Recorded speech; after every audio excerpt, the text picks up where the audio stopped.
Hello friends, केम छो? मजाમાં? अस्सलाम वालेकुम, बिस्मिल्लाहिर्रहमानिर्रहीम। આજે બનાવશું આપણે મટન રેસીપી। જોઈ શકો છો આપણે મટનને ધોઈને સાફ કરી લીધું છે। આપણે કલેજીના કટકા અને ગુર્દાના કટકા એ રાખ્યા છે આપણે મટનમાં।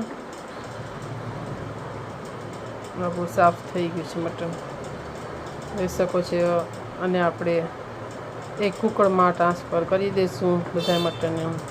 અહીંયા એક મોટું નંગ ડુંગળી, તજ, બાદિયા, લવિંગ, જીરું, એલચી અને પત્તા અને મરી બધું એમને મેં રાખી દઈશું।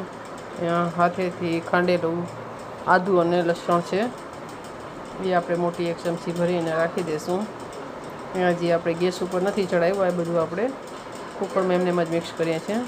અહીંયા આપણે ધાણા, મરચાં, હળદર, મીઠું અને ગરમ મસાલો રાખ્યો છે, બધો મસાલો આના અંદરમાં। અહીંયા આપણે હવે તેલ રાખી દઈશું। જોઈ શકો છો આપણે બધા મસાલા અહીંયા મટન ઉપર રાખી દીધા છે। એક ઉકળમાં તેલે આપણે રાખી દીધું છે ને અહીંયા આપણે મટનને પાકવા માટે પાણી રાખશું। જોઈ શકો છો મટનને પાકવા માટે આપણે પાણી રાખી દીધું છે અને બધું ફેરવી લેશું। કંઈ તામઝામ વિના જલ્દીથી બને એવું મટન, દેગી મટન, નવાબી બાબી નવાબી મટન આપણે બનાવીએ છીએ।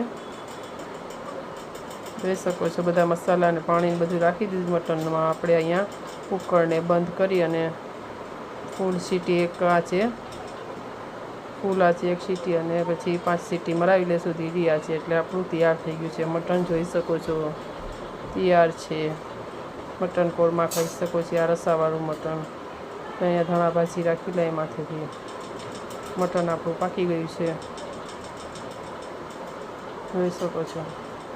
રોટી સાથે, નાન સાથે આપણે સર્વ કરી શકીએ તેવું મટન તૈયાર છે। એ આપણે ધાણા ભાજીને છાંટી દીધી છે।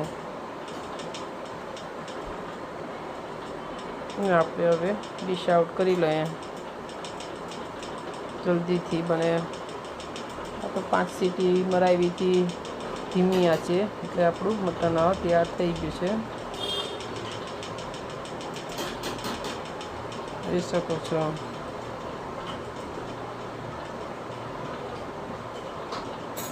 આપણે એમ તો મીડિયમ જ રસ રાખ્યો છે, તો તમને જો રસ પસંદ ના હોય તો તમે હજી બારી શકો છો। અહીંયા જોઈ શકો છો।